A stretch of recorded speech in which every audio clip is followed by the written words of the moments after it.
Assalamualaikum warahmatullahi wabarakatuh, Ibu. Bagaimana kabarnya hari ini, Bu?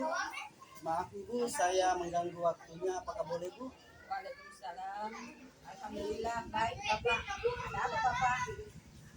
Begini, Bu, saya ada tugas mewawancarai beberapa kepala sekolah terkait dengan praktik pengambilan keputusan. Bolehkah saya mewawancarai Ibu? Boleh Pak, silakan. Ya, terima kasih, Bu. Selama ini bagaimana Ibu mengidentifikasi kasus-kasus yang merupakan dilema etika dan ujian moral, Bu?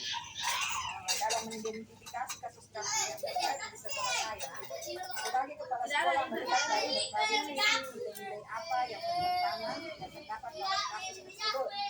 Jika terdapat dua nilai kebajikan yang bertentangan, maka kasus tersebut termasuk dilema etika. Dan apabila dalam kasus tersebut terdapat nilai benar dan salah, maka kasus tersebut merupakan rujukan moral. Rujukan moral kita dapat melihatnya dari segi hukum. Apakah kasus tersebut ada bertentangan dengan hukum atau peraturan perundang-undangan yang berlaku. Selama ini bagaimana Ibu menjalankan pengambilan keputusan di sekolah, terutama untuk kasus-kasus di mana ada dua kepentingan yang sama benar atau sama-sama mengandung nilai kebajikan, Ibu?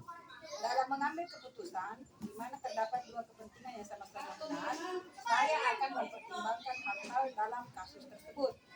Saya akan meninjau dari peraturan yang ada serta nilai-nilai kebajikan yang diyakini oleh sekolah. Selain itu, pengambilan keputusan harus berfokus pada kepentingan siswa sesuai dengan nilai-nilai kebajikan serta dapat dipertanggungjawabkan. Jadi langkah-langkah atau prosedur seperti apa yang biasa Ibu lakukan selama ini?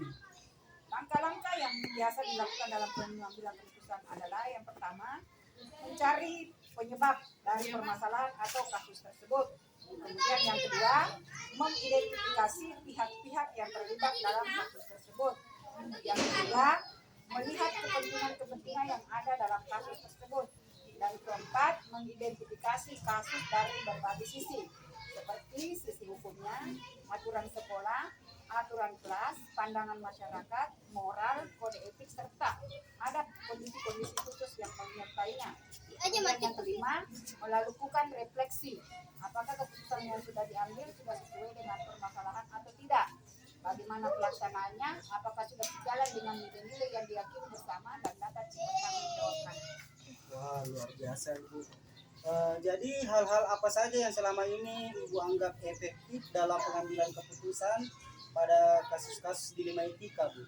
Dalam pengambilan keputusan pada kasus yang memuat dilema etika, hal yang dirasa efektif adalah kembali meninjau nilai-nilai kebajikan yang terdapat dalam kasus tersebut dan nilai kebajikan yang dipahami bersama.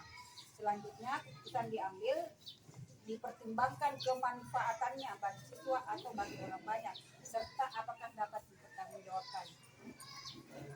Keputusannya dipertimbangkan kembali ya, Bu, ya. Jadi hal-hal apa saja yang selama ini merupakan tantangan dalam pengambilan keputusan pada kasus dilema etika, Bu? Tantangan dalam menghadapi kasus dilema etika adalah mencari solusi terbaik karena di sini terdapat dua kebenaran. Tapi manakah yang terbaik serta keputusan yang diambil ini hendaknya dapat menguntungkan kedua belah pihak. Apakah Ibu memiliki sebuah tata cara atau jadwal tertentu dalam sebuah penyelesaian kasus dilema etika?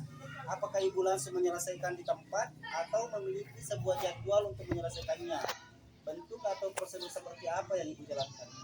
Dalam penyelesaian kasus dilema etika, saya melihat dari tingkat kerumitan kasusnya.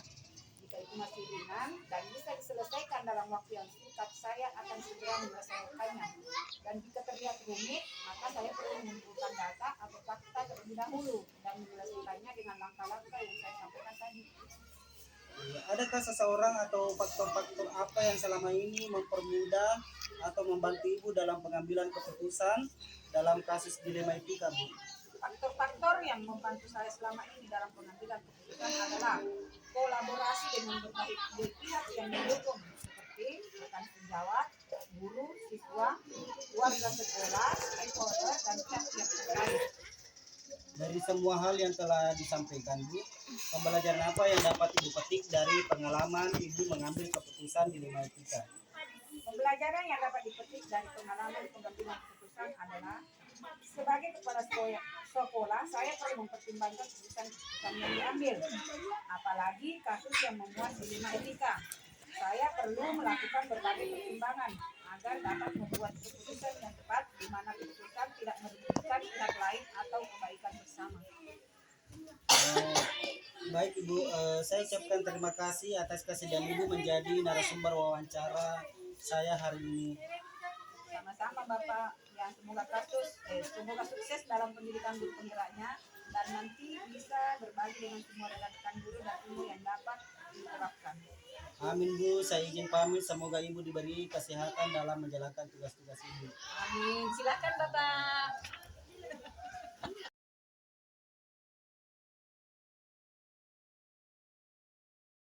Assalamualaikum warahmatullahi wabarakatuh. Pertama-tama saya mengucapkan terima kasih banyak Ibu atas waktunya karena saya telah diberikan izin untuk mewawancara Ibu terkait dengan tugas saya sebagai calon guru penggerak angkatan 8, yaitu demonstrasi konseptual tentang pengambilan keputusan yang berbasis kebajikan. Jadi ada beberapa yang ingin saya tanyakan Ibu terkait pengambilan keputusan Ibu. Selama ini bagaimana Ibu kepala sekolah dapat mengidentifikasi kasus-kasus yang merupakan dilema etika atau bujukan moral Bu? Pertama kali saya mengidentifikasi kasus yang terjadi pada anak didik di sekolah saya.